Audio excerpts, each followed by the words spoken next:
पुण्यातल्या वाडिया महाविद्यालयाच्या बाहेर काँग्रेसचं आंदोलन पाहायला मिळतंय। विद्यार्थिनीवर झालेल्या अत्याचाराविरोधात काँग्रेसने आता आक्रमक पवित्रा घेतलाय। काँग्रेसकडून घटनेचा निषेध व्यक्त करत आंदोलन करण्यात येत आहे।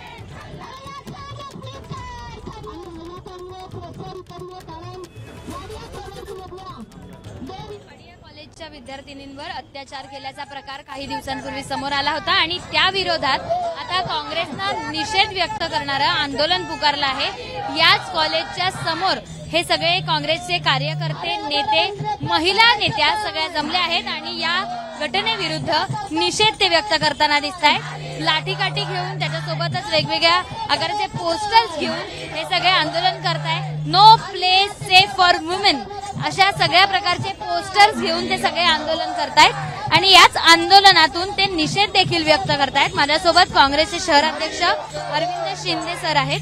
सर, निषेध व्यक्त करतायत, हा प्रकार दाबला गेला आहे असं तुमचं म्हणणं? फक्त दाबलाच गेला नाही तर त्या मुलीला न्याय मिळाला पाहिजे आणि ती मुलगी या कॉलेजमध्ये आमच्या मुली पासआउट झालेल्या आहेत, आमच्या काही मित्रांच्या मुली आजही शिकत आहेत। त्या मुलीवर ज्या पद्धतीने अतिप्रसंग झाला आणि अतिशय गंभीर बाब म्हणजे ती एका प्राध्यापकाची मुलगी, जो प्राध्यापक ह्याच कॉलेजमध्ये आणि ह्याच कॉलेजचं प्रशासन ते प्रकरण दाबण्याचा प्रयत्न करतंय।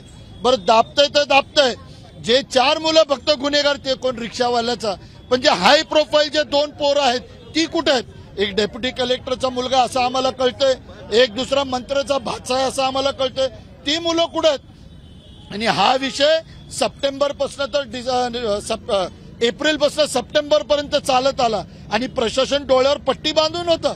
या कॉलेजमध्ये ड्रग्जचं सेवन झालं, प्रशासन गप होतं आणि जर प्रशासनाने हे लपवलं, पोलिसांनी त्या सानपवर पॉक्सो अंदर गुन्हा का दाखल केला नाही?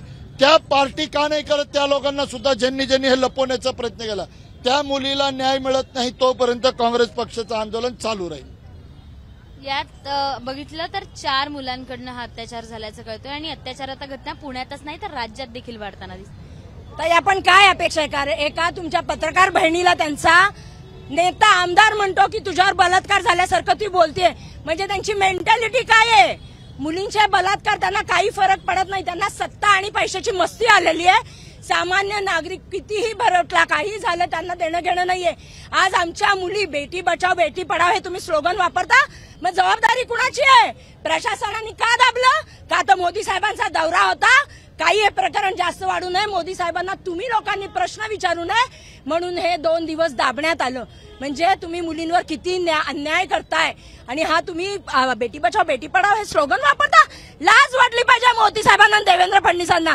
देवेंद्र फडणवीस, तुम्ही गृहमंत्री आहात, तुम्हाला लाज वाटली पाहिजे की तुमच्या राज्यामध्ये एवढ्या रोजच्या रोज बलात्काराच्या 13 घटना होत आहेत रोजच्या रोज, तर तुम्ही करताय काय? तुमचं प्रशासन करतंय काय? आणि तुम्ही वाचवताय कुणाला? एबीपी माझा, उघडा डोळे बघा नीट।